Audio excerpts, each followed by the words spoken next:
all four Heismans were announced. Champ games were played, and top bowl games will be talked about today on Austin's Academy of Sports. So, let's begin. Let's start talking about the Heismans. Over the weekend, the Heismans were announced for only four competitors this year, and same as last year, same as every year, I should say, four Heismans. All four were announced. Stetson Bennett, Caleb Williams, Max Duggan, and C.J. Stroud were all announced, four QBs. You know, I'm talking about who got snubbed later on in the show. I'm talking about who all played, who did this, who did that, stuff like that. But in the end, those four-star QBs were announced, and you just got to deal with it. Just like last year, how I dealt with K9 not being announced for the Heisman last year when he was deservedly the best player in college football. But, you know, Heisman, kind of a joke these days now with all just kind of a QB award, talking with buddies and stuff like that. But, you know, it's kind of right, QB awards. So first, let's talk about Stetson Bennett, the mailman. He's kind of the oddball out. He took over Blake Corum's spot, I would presume. You know, he had a few good games, but not enough to deserve to be in a Heisman. Here's his stats here. He threw for 3,425 yards through the regular season, which is 11th place out of all QBs, which is not bad. I mean, it's not the best compared to the next few I'm going to announce, but, you know, it's not the best. 11th place. He did have a few good wide receivers that he could have got more. I don't think he was injured. He played every game, so he could have got more yards there. Threw for 20 touchdowns. Not the best. Tied for 42nd place. So basically meant he got all his yards downfield and didn't convert in the red zone. He had his running back do all his dirty work, I guess. Threw for 6 interceptions, which is not the best either.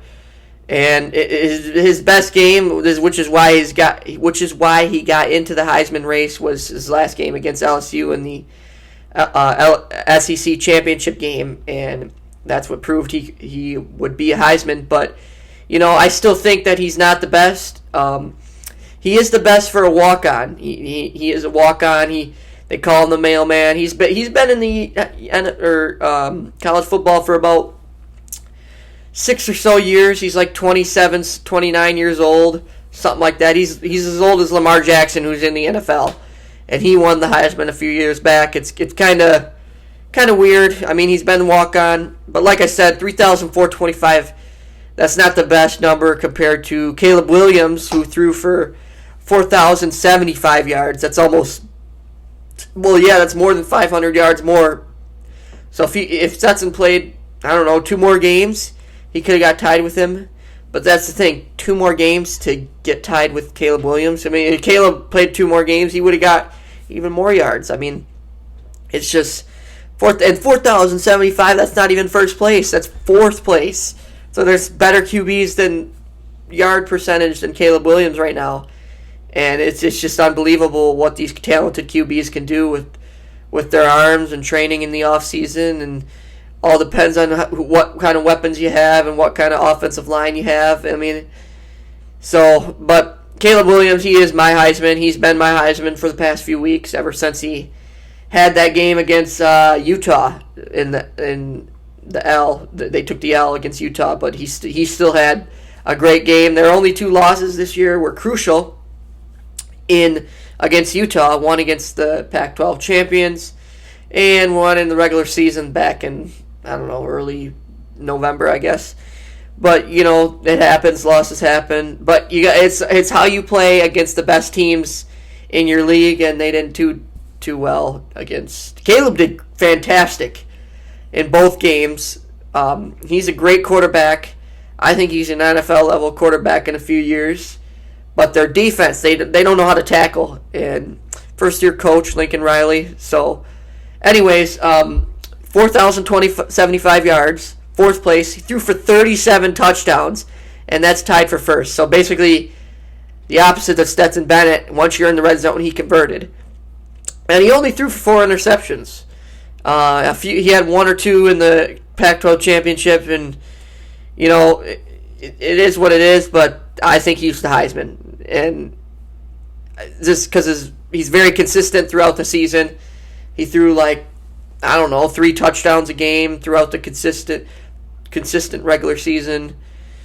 Threw a lot of touchdowns. Now, granted, he had Jordan Addison, one of the best wide receivers in the whole league, but he was injured throughout the year. It's not always about who's on, like I said, who's your weapons. You just got to convert, play your style of game. If they catch it, they catch it. If they don't, they don't.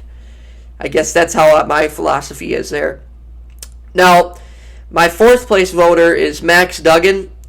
Very unlikely to win Heisman. He threw for 3,320 yards. So he threw for less yards than Stetson, 16th place, 30 touchdowns. He had more. He converted in the red zone. He threw about 3 touchdowns a game, 4 interceptions again, and then, like I said, he had that one star wide receiver, Quentin Johnston, and they almost went undefeated. They lost to TCU in the champ game, which I'll talk about a little later. But I very unlikely to win the championship. Like I said, he probably took another running back spot in the Heisman conversation, but that's all I'm going to say about Max Duggan. I do like the fro there that he's got going on, the do. But anyway, C.J. Stroud, he's probably my 2nd place voter. Coming into the season, everybody thought he was going to win the trophy, but I don't think, after his performance against Michigan, I don't think he will. He's got a rematch, potential rematch, if they beat Georgia and Michigan beats TCU in the College Football National Championship. But we'll see what happens there. He threw for 3,340 yards and 37 touchdowns, so he's tied for Caleb Williams. Now, I believe OSU is wide receiver university. They've got Jackson Smith-Njigba, Emeka Egbuka, Marvin Harrison, Chris Olave, Garrett Wilson, you name all the receivers. They're all NFL talent receivers, all currently in the NFL or about to be in the NFL. It's kind of great how Ryan Day and the recruiting staff recruit all those great wide receivers and bring them in, and it's just great story. But he also threw for 6 interceptions, and like I said, he was a touchdown throwing machine. Once he got in the red zone, he lobbed it up, did a little slant route. He was there. College football pass plays. He was consistent. His best game was against, unfortunately, Michigan State. Threw for 6 touchdowns in the air, and that was when he started really picking up his Heisman voting. But my 2 snubs are Blake Corum and Chase Brown. First, let's get with Blake Corum for all the Michigan fans. I know how it feels. K9 got snubbed last year. Blake Corum got snubbed this year. If it wasn't for his injury, he probably would have got a trip to New York. He ran for 1,460 yards, but also missed 2 games and a half. Yeah, 2.5 games, and he got 18 touchdowns. So he could have improved that by a vast amount. He missed the biggest game against Ohio State. He missed the biggest game in the Big Ten Championship. And then Chase Brown, he didn't miss any games, but he got 1,643 yards. But the only reason he got snubbed is because he was on a mediocre team. Illinois was they were in a Big Ten West where they could have ran away with it if they performed good. But Big Ten West was the division that was most up in the air throughout the whole season, as Purdue took it away in the last game. But Chase Brown, I'm sorry, man. You could have been there. It happens. And then Bijan Robinson, no running backs got selected. Like I said, all QBs. It's kind of a QB award now. He had a monster season as well. But Heisman will be announced this Saturday night on ESPN. Caleb Williams, like I said, is my Heisman. Go up to Caleb Williams. I could give him a high five. His accomplishments were something good this year. And that's all for the Heisman talk. Let's get to the college football playoff shakeup. So USC lost last Friday to Utah. And hard-fought game. Caleb Williams playing on an injury. Defense, like I said earlier, cannot tackle. They got to learn in the offseason how to tackle. They got their bowl game coming up. I don't know if Caleb Williams is good to go, but we'll see. And then TCU lost as well in a nail-biter. 3-point game. They had a chance to win it in OT and then failed. The coach went for it on 4th down instead of kicked the field goal and lost it. right there. So those two losses opened the door up for OSU, which eventually they got in later that day, or the next day, as the 4 seed.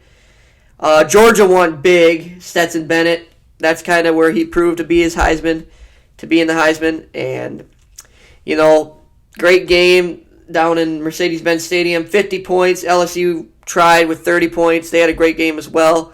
Just couldn't stop the juggernaut of Stetson Bennett's Georgia Bulldogs. Tulane was mid-major of the day. Michael Pratt threw for 4 touchdowns. Great guy, but on a mid-major. And that's why they're not going to be... They didn't go undefeated either. If they would have went undefeated, they probably would have been in the New Year's Six Bowl. But now... Or they are in a New Year's Six Bowl, actually. But they're not in a college football playoff, obviously. So, Michael Pratt, he's had a good season, but like I said, mid-major team, and that was my mid-major of the day. Clemson, they officially found their quarterback, and they punched their ticket to New Year's Six Bowl after beating North Carolina in prime time. I believe their quarterback next year is all set up with, what's his name, Cade Klubnik. A great guy. He threw for 377 yards this year, but DJU is transferring, so Cade Klubnik is going to be their quarterback for next year. If they don't get any recruits, but I don't think they will. But yeah, Michigan obviously won the Big Ten championship. And then this weekend on CBS, the only game, it's at 3 p.m. in Lincoln Financial Field, Army-Navy. It's going to be a good game. They're both under 500, but Army-Navy, come on. Football team, the only game. You got to tune in CBS this week, unless you're watching college basketball. It happens. Or unless you're working like me. But I won't be able to watch it. But, good game, Army-Navy, and Eagles, primetime, CBS. And I think the X factor is going to be the Navy's defense. I haven't done much research on both teams, but, Navy's defense... That's going to be my X factor. So, the top 3 bowl games, what you've been waiting for this whole show. I think it's going to be the Rose Bowl, Penn State at Utah, Texas at Washington, and the Alamo Bowl down in the old Texas confines, Oregon and North Carolina in the Holiday Bowl, and those are excluding the college football playoff games, which are later in the year. And as always, let me know what you think in the comments. Go Green, and Austin signing off.